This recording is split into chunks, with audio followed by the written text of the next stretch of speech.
Assalamualaikum warahmatullahi wabarakatuh. Salam sejahtera dan salam berislam madani kepada semua ahli panel dan sidang hari ini yang dirahmati Allah.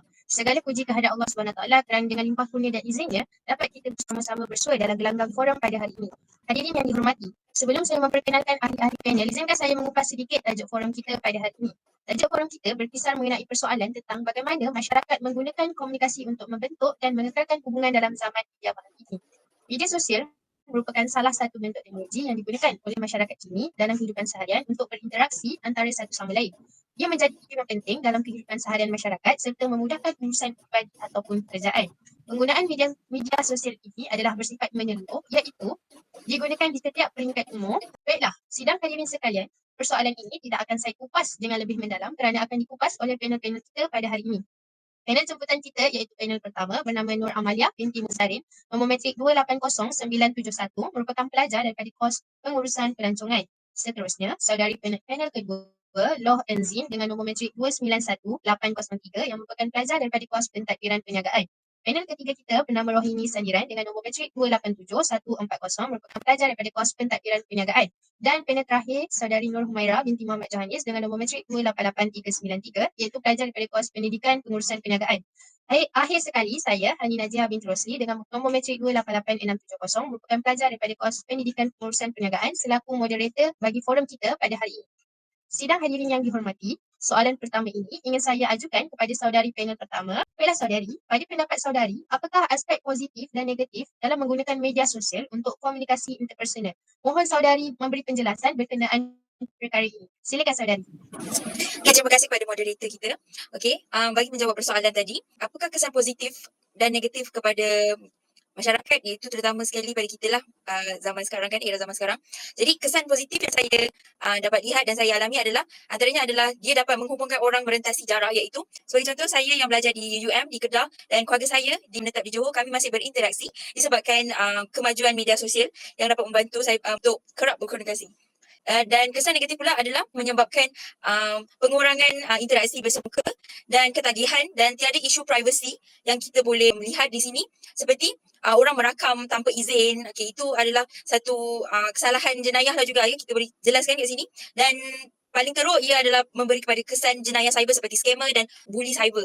Itu daripada saya. Terima kasih. Terima kasih saudari atas pandangan dan pengalaman daripada saudari sendiri yang saya lihat cukup hebat. Jadi soalan seterusnya, apabila bercakap berkenaan mengekalkan hubungan dengan orang lain melalui komunikasi digital, apakah cabaran yang saudara sendiri hadapi? Silakan saudari.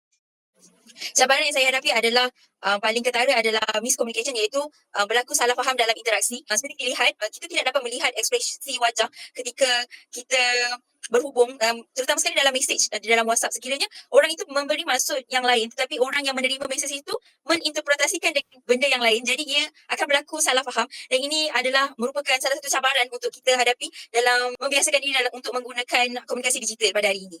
Itu sahaja daripada saya. Terima kasih. Baiklah, terima kasih atas pengalaman saudari dan pandangan saudari berkenaan perkara tersebut. Jadi sebentar tadi kita sudah lihat aspek positif dan negatif menggunakan media sosial serta cabaran yang dihadapi untuk mengekalkan hubungan. Jadi persoalan seterusnya ingin saya ajukan kepada panel kedua kita iaitu saudari Loh Enzin. Jadi pada pendapat saudari, bagaimanakah media sosial telah mempengaruhi cara orang untuk membina dan mengekalkan hubungan pribadi pada hari ini? Silakan saudari. Okey, terima kasih kepada panel kita hari ini, Kita Hani. Okey, pada pendapat saya, media sosial telah memberi kesan kepada cara orang membina dan mengekalkan hubungan peribadi kerana ia membolehkan mereka menghubungi kawan, keluarga maupun individu lain, terutamanya keluarga maupun rakan yang tinggal berjauhan dengan mereka. Oleh itu, dengan adanya media sosial, mereka membolehkan mereka menghubungi ataupun memperluaskan pergaulan mereka dan ia membolehkan mereka membina hubungan dengan individu ataupun latar belakang yang berbeza. Itu daripada saya.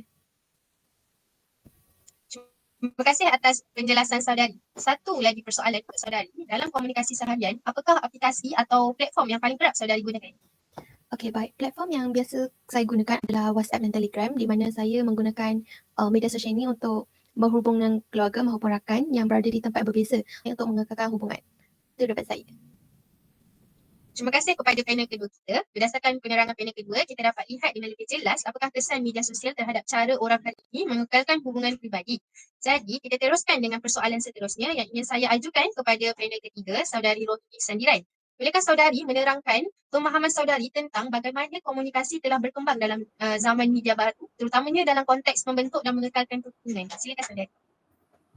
Okey, terlebih dahulu, salam sejahtera kepada moderator dan panel-panel sekalian. Berdasarkan pemahaman saya, perkembangan yang pesat dalam teknologi komunikasi ataupun zaman digital berjaya menjurus kepada penggunaan digital secara meluas dalam komunikasi seharian dalam kalangan masyarakat. Kita boleh melihat dalam aspek bagaimana penglibatan pengguna, mereka mula berinteraksi melalui dalam talian ataupun dalam penggunaan media sosial telah membentuk dan mewujudkan hubungan yang secara global tanpa sebarang batasan geografi. Misalnya pengguna kini sering menggunakan kerap menggunakan panggilan video, mesej dalam pelbagai laman digital. So, mereka dapat berinteraksi dan membentuk perhubungan yang antara satu sama lain dengan terbaiklah. Oleh itu, komunikasi secara zaman digital ini dia dapat mewujudkan hubungan silaturahim dan juga dapat mengeratkan lagi dari segi perhubungan dalam kalangan masyarakat zaman media baharu yang kini dikenali sebagai zaman digital sekarang. Itu sahaja daripada saya. Jadi berdasarkan penerangan saudari tentang bagaimana komunikasi telah berkembang dalam zaman media baru ini, pada pendapat saudari sendiri, apakah aplikasi yang terbaik di dalam media sosial yang boleh digunakan untuk berkomunikasi dengan berkesan? Dari segi pilihan aplikasi media sosial yang terbaik, dia bergantung kepada situasi dan pilihan pengguna sebenarnya. Seperti yang saya disebut tadi, terdapat pelbagai pilihan aplikasi di media sosial yang boleh digunakan untuk komunikasi secara efektif dan berkesan seperti WhatsApp, Facebook, LinkedIn, Instagram dan sebagainya. Sebagai contoh, kelebihan penggunaan aplikasi media sosial WhatsApp, dia lebih popular dari segi panggilan suara, video ataupun digunakan sebagai bisnes WhatsApp. So, aplikasi-aplikasi ini dapat sesuai untuk pelbagai tujuan komunikasi sebenarnya, sama ada digunakan atas tujuan peribadi, profesional ataupun perniagaan. Oleh itu, penggunaan media sosial yang betul dan terbaik dapat mewujudkan komunikasi yang efisien dan lancar. Itu je daripada saya. Terima kasih. Bila jadi sekarang kita dapat lihat dengan lebih jelas tentang perkembangan komunikasi dalam zaman media baru dan aplikasi terbaik yang boleh digunakan dengan berkesan. Baiklah, kita dah hampir sampai ke penghujung forum. Soalan daripada saya hari ini kepada panel terakhir, saudari Nur Humaira adalah, apakah pendapat saudari mengenai kesan pengaruh media sosial terhadap komunikasi pada masa hadapan? Silakan saudari. Terima kasih saudari Hani atas soalan yang diajukan. Okay, pada pendapat saya, kesan pengaruh media sosial terhadap komunikasi pada masa hadapan ialah masyarakat akan lebih memilih untuk terus berkomunikasi secara dalam media sosial kerana komunikasi melalui media sosial lebih mudah dan cepat untuk disampaikan kepada pihak-pihak tertentu. Sebagai contoh, melalui komunikasi di media sosial, banyak pihak dapat menjana pendapatan melalui perniagaan mereka. Ini kerana masyarakat mudah terpengaruh dengan cara ahli perniagaan berkomunikasi di sosial media. Antara contoh yang terdekat yang boleh saya ketengahkan di sini ialah Encik Khairul Amin. Beliau banyak berkomunikasi dalam memasarkan produk beliau di sosial media bersama masyarakat. Dan ini membuatkan produk beliau iaitu sambal net sangat laku dan laris di pasaran. Ini menunjukkan bahawa pengaruh komunikasi di sosial media sangat berkesan dan dapat membantu pihak-pihak tertentu serta mudah untuk masyarakat berkomunikasi. Selain itu, dari segi pendidikan, kesan pengaruh media sosial terhadap komunikasi pada masa hadapan juga ialah dari segi penyampaian pengajaran. Sebagai contoh, guru boleh berkomunikasi dengan pelajar melalui video rakaman yang disebarkan melalui aplikasi YouTube. Dengan cara ini, guru lebih mudah untuk menyampaikan dan menyebarkan ilmu dengan menggunakan sosial media kepada para pelajar. Itu sahaja dari saya.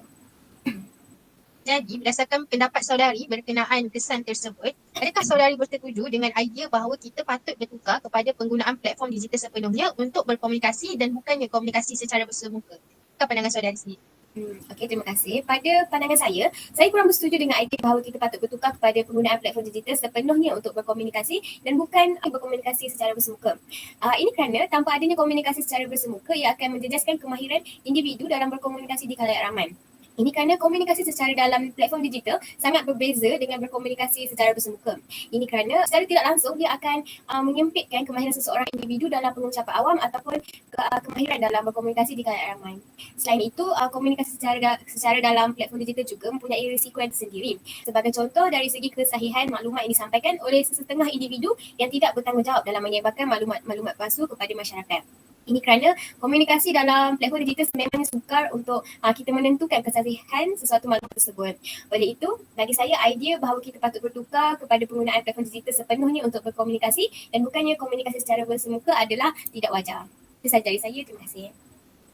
Baiklah, terima kasih saudari Nur Humaira. Pandangan saudari cukup bernas. Jadi, berdasarkan perbincangan hari ini, kita dapat lihat media sosial merupakan salah satu media baru yang menjadi medium interaksi sosial masyarakat Malaysia kini. Perkembangan era digital melalui rangkaian sosial tidak dapat dielakkan.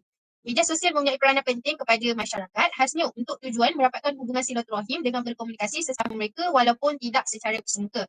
Di samping itu, kita dapat lihat juga kebergantungan masyarakat terhadap media sosial yang sangat tinggi. Dan berdasarkan hujung-hujung forum yang kita dah dengar tadi, dapat dilihat kebaikan dan keburukan penggunaan media sosial ini.